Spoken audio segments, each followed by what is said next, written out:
Ako si Kusey at ang tula kong ito ay para sa mga tao na dati minumulto ng nakaraan. Sinusundan, tinatakot, pinagbabantaan at tinahabol kung saan. Para sa mga tao na sinubukang layuan ang multo ng nakaraang pag-ibig na nakapanakit ng lubusan. Para sa mga taong dati nang ipinagtabuyan, ngayoy malaya na ng tuluyan. Makinig po kayo. Ang tula kong ito ay pinamagatang Ang Pinaglumaang Kabisera. Sinubukan kong balikan sa kabisera ang ating kahapon.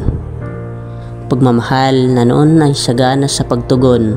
Sinubukan kong kapain ang kwintas ng nakaraan. Subalit wala ng reaksyon itong pusong minsan na'y naging sugatan. Hindi na ako kagaya nung sa dating takot na humakbang pabalayo sa iyo. Nag-aatubiling baka may biglang bumulusok na palaso diretso sa puso ko. Oo, tama. Di na ito kagaya nung dating ako. Na kahit na ayaw ko ay gusto ko pagkat iyon ang gusto mo. Nawala na rin yaong pangamba. Sa tuwing may gagawin ako na sa tingin ko ay bago sa iyong mga mata. Na sa tuwing may lalabas na salita mula sa aking bunganga, tila ba may tingang nakikinig sa kung saan mang banda. Subalit ako ngayoy malaya na. Kapag naapuhap ang iyong presensya, malinaw na sa akin na wala nang mabagsik na kabahang nadarama. Sa tuwing naririnig ang iyong boses sa tuwina, malinaw na hindi na interesado itong aking tinga.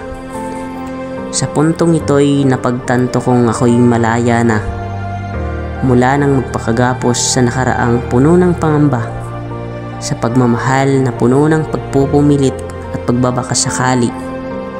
Nangangako ngayon habang saksi ang mga tala ng kahapon ay hindi na hayaang maulit muli.